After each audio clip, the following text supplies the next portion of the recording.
ನಾವು ಮುಂಜಾಗ್ರತೆ ಕ್ರಮ ತಗೊಂಡು ಕೆಲಸ ಮಾಡ್ತೀವಿ ಅನ್ನೋ ಒಂದು ಮಾತನ್ನು ನಿಮ್ಮೆಲ್ಲರಿಗೂ ನಾನು ಇದು ಮುಖಾಂತರ ನಾನು ಹೇಳ್ತಾ ಇದ್ದೀನಿ.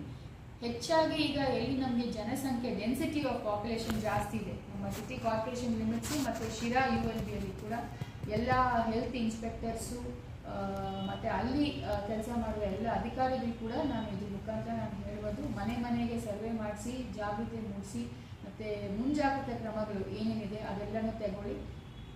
ಇನ್ನು ಫೀವರ್ ಬಂದರೂ ಕೂಡ ಈಗ ವಾರ್ಡ್ ವೈಸ್ ನಾವು ಫೀವರ್ ಕ್ಲಿನಿಕ್ ಕೂಡ ನಾವು ಮಾಡ್ತಾ ಇದ್ದೀವಿ. ಪ್ರತಿಯೊಂದು ವಾರ್ಡಲ್ಲಿ ಕೂಡ ಒಂದು ಟೆಂಪ್ರರಿ ಆಗಿ ಫೀವರ್ ಕ್ಲಿನಿಕನ್ನು ಸ್ಥಾಪನೆ ಮಾಡಿದ್ವಿ. ಇವತ್ತು ಕಿತ್ತೂರಲ್ಲಿ ಪ್ರಾರಂಭ ಆಗಿದೆ ಮತ್ತು ಸಿಟಿಯಲ್ಲಿ ಕೂಡ ತುಮಕೂರು ಸಿಟಿಯಲ್ಲಿ ಕೂಡ ನಾವು ಪ್ರಾರಂಭ ಮಾಡಿದ್ವಿ.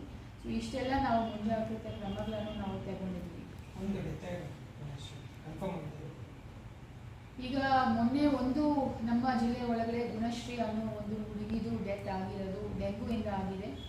ಅದು ಕೇಸ್ ನಾವು ನೋಡಿದರೆ ಸ್ವಲ್ಪ ಲೇಟ್ ಅಡ್ಮಿಷನ್ ಆಗಿದೆ.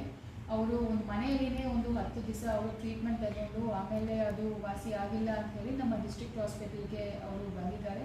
ಮತ್ತು ಅವರು ಸುಧಾರಣೆ ಆಗಿದ್ರು, ಅವ್ರಿಗೆ ಪ್ಲೇಟ್ಲೆಟ್ ಕೌಂಟ್ಸ್ ಕಡಿಮೆ ಇತ್ತು, ಅದು ಕೂಡ ಸ್ವಲ್ಪ ಡಿಫ್ಯೂಷನ್ ಎಲ್ಲ ಮಾಡಿ ಅವರು ಸುಧಾರಿಸಿದ್ರು.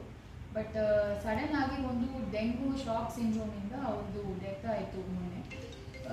ಸೊ ಇದರಿಂದ ನಮಗೆ ಇನ್ನೂ ಒಂದಷ್ಟು ಪ್ರೊಆಕ್ಟಿವ್ ಆಗಿ ನಾವು ಕೆಲಸ ಮಾಡಬೇಕು ಅನ್ನೋ ಒಂದು ನಮಗೆ ಒಂದು ಇದು ಸಿಕ್ಕಿದೆ, ಮಾಹಿತಿ ಸಿಕ್ಕಿದೆ. ಹಂಗಾಗಿ ನಾವು ಮನೆ ಕೂಡ ಸರ್ವೆ ಮಾಡ್ತಾ ಇದ್ವಿ. ಇದಿಲ್ಲದೆ DDPU ಮುಖಾಂತರ ಕೂಡ ಎಲ್ಲ ಕಾಲೇಜಸಲ್ಲಿ ಕೂಡ ಎಲ್ಲಿ ಹುಡುಗಿಯರು ಆಬ್ಸೆಂಟ್ ಆಗ್ತಿದ್ದಾರೆ ಆ ಲಿಸ್ಟ್ ಕೂಡ ತೆಗೆಸಿ ನಾವು ಅವರಿಗೆ ವಿಸಿಟ್ ಮಾಡಿ ಇಮಿಡಿಯೇಟ್ ಆಗಿ ಬ್ಲಡ್ ಟೆಸ್ಟ್ ಮಾಡುವ ವ್ಯವಸ್ಥೆಯನ್ನು ನಾವು ಮಾಡ್ತಾ ಇದ್ದೀವಿ ಈಗ.